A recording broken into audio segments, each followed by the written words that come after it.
Deus quer salvar a todos? Eu acredito que esse questionamento não deveria nem existir. Mas, como nós sabemos que existem inúmeras vertentes teológicas, então nós nos dedicamos à compreensão e à simplicidade dos textos bíblicos, nos debruçamos e apenas concordamos com o que está escrito de forma clara. O texto que eu gostaria de usar, texto base, está na pregação de Paulo, aos gregos em Atenas, relatado por Lucas no capítulo 17 de Atos. Eu quero usar o versículo 30 como texto base, que diz assim: Ora, não levou Deus em conta os tempos da ignorância, agora, porém, notifica aos homens que todos, em toda parte, se arrependa. E aí, Lucas, escrevendo a pregação de Paulo, ele transcreve a pregação, ele vai dizendo que Deus estabeleceu um dia para julgar o mundo, no próximo versículo 31, e Deus vai julgar o mundo de acordo com o Evangelho, Romanos 2,16, e todos aqueles que não estão cobertos com o sangue de Cristo, pela rejeição e pela permanência na rebeldia contra Deus, essas pessoas irão encarar então o juízo, e terão o peso de suas próprias obras imundas, de frente com a lei de Deus, que o mandamento é justo, perfeito, santo, que na realidade a lei ela é um espelho, ela não justifica, ela só te mostra como você é, de fato. Então, ora, Deus não levou em conta os tempos da ignorância, agora, porém, notifica aos homens que todos, em todo lugar, se arrependam, Atos 17:30. Deus quer que todos se arrependam. O que Paulo diz ali em Colossenses capítulo 1, verso 23, que o Evangelho foi pregado a toda criatura debaixo do céu. De fato, o Evangelho foi pregado a toda criatura debaixo do céu? Primeiro que o apóstolo Paulo está mostrando ali em Colossenses capítulo 1, verso 23, que não há incondicionalidade na eleição de Deus. Deus não escolhe uns em detrimento de outros. Tanto que Paulo condiciona aqueles que já foram eleitos por meio da fé, da justificação, a que permaneçam e que não se afastem da esperança do Evangelho que foi pregado a toda criatura debaixo do céu. Paulo usa os mesmos termos que Efésios 1:4, quando fala da eleição, só que no versículo 13 de Efésios 1 ele mostra a mecânica de como a pessoa chegou a ser eleita. Depois que ouvistes a palavra da verdade, o evangelho da vossa salvação, tendo também em Cristo crido, aí sim nós fomos regenerados, ou seja, selados com o Espírito Santo da promessa, o qual é o penhor, é a garantia de que Cristo voltará para buscar a sua igreja. Lá no capítulo 4, no verso 30 de Efésios também, o apóstolo Paulo diz: E não entristeçais o Espírito de Deus, no qual fostes selados para o dia da redenção. Então Paulo fala em Colossenses 1:23 que aqueles que foram eleitos por meio da fé e da justificação, recebendo a graça de Deus e introduzidos na eleição, que é a santificação, na caminhada, que é a vocação, a carreira que nos está proposta, ao convite a um lugar celestial, ele diz que nós devemos permanecer, ou seja, não afastar-nos da esperança do Evangelho que foi pregado a toda a criatura debaixo do céu. O que Paulo estava querendo dizer com isso? Seria possível? Nós temos que nos remontar até o período de Paulo, até o primeiro século, em que a população mundial não chegava a 300 milhões de habitantes. Então seria muito possível e provável e plausível a pregação e incansável de Paulo, que em 10 anos alcançou 4 províncias, a buscar o evangelismo. Sim, era possível. Pouco mais que a população do Brasil, será que não seria possível?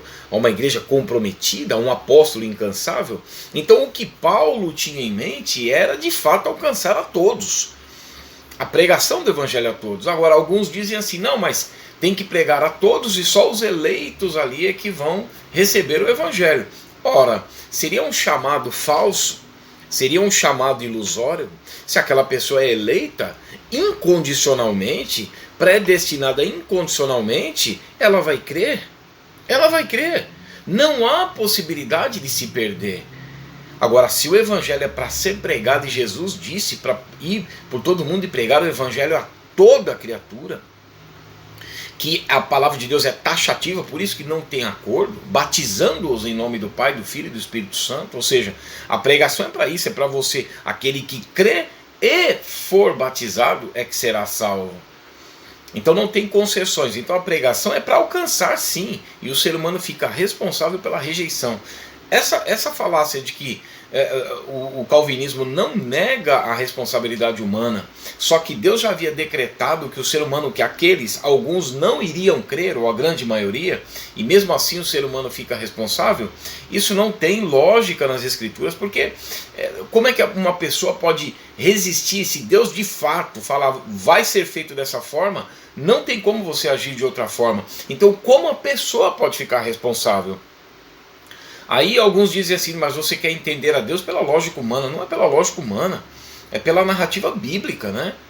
Então o ser humano é responsável do início ao fim, não por sua salvação, mas pela rejeição a responder ao chamado de Deus. Então o que nós entendemos é que Paulo ele queria alcançar a todos de fato, né? Porque Paulo entendia que Deus quer salvar a todos.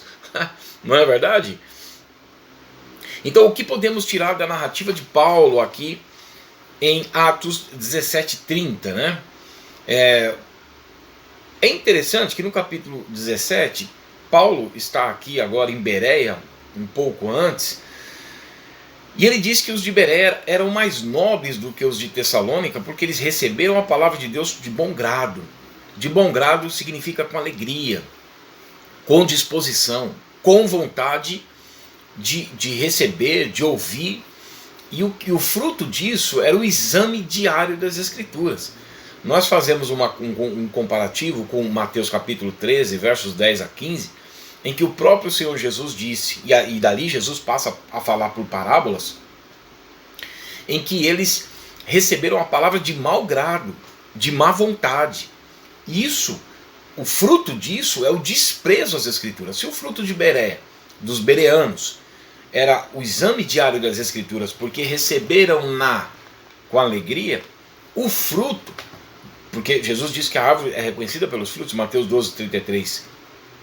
O fruto daqueles que recebem de mau grado, pessoas hoje que não querem nem saber de Bíblia, se deixaram levar pelas coisas do mundo, foram vencidas, o fruto disso é o desprezo das Escrituras, né? Então, o que nós podemos tirar disso? Novamente, que nós estamos de frente a uma proposta. Deuteronômio 30, verso 15, eis que põe diante de vós o caminho do bem e do mal, da morte e da vida. Isaías 65:12, mas porque eu chamei e não respondestes, falei e não ouvistes, mas fizestes o que era mal aos meus olhos e escolhestes aquilo em que eu não tinha prazer. É isso que Jesus disse em João 3,19. A condenação é essa, que a luz veio ao mundo, mas as pessoas, muitos, amaram mais as trevas do que a luz, porque as suas obras eram más. Então nós vemos que Paulo fala aqui o que nós podemos começar a tirar da narrativa de Paulo em Atos 17 é que as pessoas elas têm uma liberdade de escolha, e a partir dali elas vão frutificar naquilo que elas escolheram, e elas vão colher desses frutos. Não seremos salvos pelas obras, mas nós estamos de frente à proposta de Deus para a salvação, e a escolha que nós fazemos vai determinar os seus frutos. Quem são esses todos, né? É interessante que o apóstolo Paulo aqui em Atos 17:30, ele diz assim, não, Deus não levou em conta os tempos da ignorância, agora porém notifica aos homens que todos os homens, em todo lugar, então já não são mais os eleitos de cada lugar, são todos os homens de todo lugar. O chamado é para arrependimento. Ah, mas esses todos não são todos. Então a gente volta para o versículo 25 e o apóstolo Paulo diz assim: Deus não é servido por mãos humanas, como se de alguma coisa precisasse, pois Ele mesmo é quem dá a todos a vida, a respiração e todas as coisas. Ora, são só os eleitos que respiram? Ou são todos? Ou será que o todos aqui só serve quando convém, e esse todos os outros aqui não serve quando não convém, né? O chamado aqui é para o arrependimento, né? O texto diz: notifica aos homens que todos, em todo lugar, se arrependam. Qual o objetivo da pregação? O apóstolo Pedro, lá em Atos 3,19, ele diz assim: arrependei-vos, pois, e convertei-vos, para serem cancelados os vossos pecados. O objetivo da pregação é gerar arrependimento. Romanos 10,17, a fé vem pelo ouvir a pregação, e a pregação pela palavra de Cristo. Atos 8,12, mas todos quantos ouviram a pregação de Filipe e deram crédito, foram sendo batizados, tanto homens quanto mulheres. O próprio texto de Atos 1,13, né, Efésios 1,13, mostra que não há uma eleição incondicional, você precisa crer, para depois você ser regenerado, aí você entra então no processo de eleição, que é a santificação. Então o objetivo da pregação é gerar arrependimento. Se não houver arrependimento, não haverá salvação, né? Romanos 2,4, olha o texto que diz. Quero fazer esse comparativo com arrependimento e algumas nuances do que Paulo trata ali, de como Deus nos conduz ao arrependimento. Arrependimento, né? Romanos 2,4. Ou desprezas a riqueza da sua bondade e tolerância e longanimidade. Bondade, tolerância, longanimidade. Ignorando que a bondade de Deus é que te conduz ao arrependimento. Então quero trazer essas três palavras aqui, né? E depois acrescentar uma por conta da rebeldia do ser humano. Romanos 2,4. Longanimidade, tolerância e bondade. Conduz, né? Deus conduz ao arrependimento. Romanos 5,18. A parte B, quando diz que... A parte A diz assim: por uma ofensa pela transgressão de Adão veio juízo de condenação sobre todos os homens. Novamente o todos aí, sobre todos. Os calvinistas não discordam de que a depravação total veio sobre todos. Então veio sobre todos os homens para a condenação. Mas por um ato de justiça de Cristo na cruz veio graça sobre todos os homens para a justificação que dá vida. Ou seja, a partir do momento que você crê na mensagem do Evangelho, você é levado por Deus ao arrependimento. Você crê na graça que está sendo exposta na pregação, então Deus te conduz ao arrependimento. Isso com a sua bondade, longanimidade, tolerância, porque Deus tolera. Agora, Provérbios 29:1 mostra que o homem que muitas vezes repreendido endurece a sua cerviz, a destruição virá repentinamente sem que haja cura. Tito capítulo 3, versos 10 e 11, o apóstolo Paulo mostra que o homem faccioso, se você pregar uma, duas, mais vezes, e ele não quiser se converter ou voltar atrás, deve evitá-lo, porque por si mesmo ele está condenado. Quando nós vemos lá que Jesus fala que se a pessoa for pega num pecado e for alguém repreender e depois levar uma testemunha e ela não receber, levar à igreja e ela não receber, você deve considerá-la como publicana e pecadora. Ou seja, são dadas chances ali, né? Então, bondade, longanimidade, tolerância. Então, 2 Pedro 3,9 diz o seguinte: não podemos ignorar, né, que Deus não retarda a sua promessa, mas Ele é longânimo para conosco, não querendo que nenhum pereça, mas senão que todos cheguem ao arrependimento. Essa é a pregação do Evangelho, João 3,16. Porque Deus amou o mundo de tal maneira que deu seu Filho unigênito para que todo aquele que nele crê, isso é uma locução pronominal indefinida e está aberto, indefinido, não pereça, mas tenha vida eterna. Então o que a gente entende aqui, quando Paulo fala aqui em Atos 17:30 que Deus chama a todos, notifica a todos os homens em todo lugar para que se arrependam, nós chegamos em Romanos 2,4 mostrando que quem nos conduz ao arrependimento é o Senhor Deus, por meio de sua longanimidade, tolerância e bondade. O apóstolo Pedro vai dizendo que ele é longânimo, não querendo que nenhum pereça, mas senão que todos cheguem ao arrependimento. Deus está falando de todas as pessoas, porque se dentro da visão calvinista o eleito já era eleito incondicionalmente, ele não ia se perder, não haveria possibilidade de se perder. Então não precisa falar isso, não querendo que nenhum pereça. Ele não vai se perder, então não vai perecer, então não tem lógica a longanimidade, né? Então veja, o arrependimento, né, ligado ao arrependimento, ele quer que todos cheguem ao arrependimento. Atos 17:30 vai falando da tolerância, uma das três palavras de Romanos 2,4. Arrependimento, que todos em todo lugar se arrependam, a tolerância. Romanos 11:22 já fala não só da bondade de Deus, que nós devemos considerar, mas também da sua severidade. Quando nós olhamos para Romanos 2,5, vai falando que por causa da dureza do coração impenitente, a pessoa entesoura contra si mesma. ira para o dia da ira, né? Então nós não devemos só considerar a bondade de Deus que nos conduz ao arrependimento por meio da pregação e da fé, mas também a severidade para aqueles que endurecem a sua serviço. Então é condicional. O Romanos 2,11 mostra assim, porque para com Deus não há acepção de pessoas. Agora, essa acepção é de raça, de condição financeira, de povos, de línguas, né, de nações, ou ela é a não exceção na universalidade do chamado e do alcance para todas as pessoas, para que haja conversão. Romanos 1,16, nós encontramos Paulo falando sobre o Evangelho ser o poder de Deus para a salvação. E aí Romanos 2,4, nós vemos a exposição de que nós não podemos ignorar que a bondade, a riqueza da sua bondade, tolerância e longanimidade é que nos conduz ao arrependimento. Aí nós já vemos a descrição do texto, mostrando que aqueles que recebem essa proposta, eles buscam glória, honra e incorrupção. Aqueles que rejeitam essa proposta, olha o que o texto vai dizendo em Romanos no capítulo 2, no verso 8. Mas ira e indignação aos facciosos que desobedecem à verdade. Posto diante de uma proposta de salvação, uns recebem e o fruto disso é buscar glória, honra e incorrupção, né, nas obras que Deus preparou para que andássemos nelas, e aqueles que rejeitam o chamado de Deus, que desobedecem à verdade, eles então acumulam ira, né, tribulação e angústia virão sobre a alma de qualquer homem que faz o mal frente à proposta, escolhe o mal, né? Deuteronômio 30,15, eis que põe diante de vós o caminho do bem, do mal, da morte e da vida.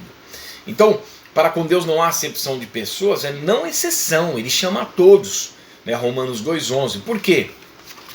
Porque no versículo 6 diz assim, que retribuirá a cada um segundo o seu procedimento. Esse procedimento não são obras humanas, mas é o que vai decorrer da resposta que você vai dar frente à proposta de salvação. Está aí, Deuteronômio 30,15. Eis que põe diante de vós o caminho do bem, do mal, da morte e da vida. Então, a conclusão, né, desse texto aqui, dessa nossa abordagem de Atos 17:30, é que Deus não levou em conta o tempo de... Deus não levou Deus em conta. Ou seja, por quê? Porque a graça significa o próprio Deus encarnado para receber a nossa condenação decorrente do Éden. Romanos 5,19 diz que Deus não estava em Cristo. Deus estava se reconciliando com o mundo, não imputando aos homens as transgressões deles. Fala a mesma coisa em Colossenses 1,20, que Deus estava se reconciliando consigo mesmo na cruz de Cristo.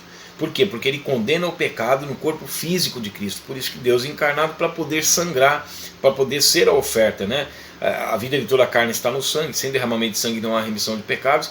Então Deus condena o pecado no corpo físico de Cristo, Romanos 8,3.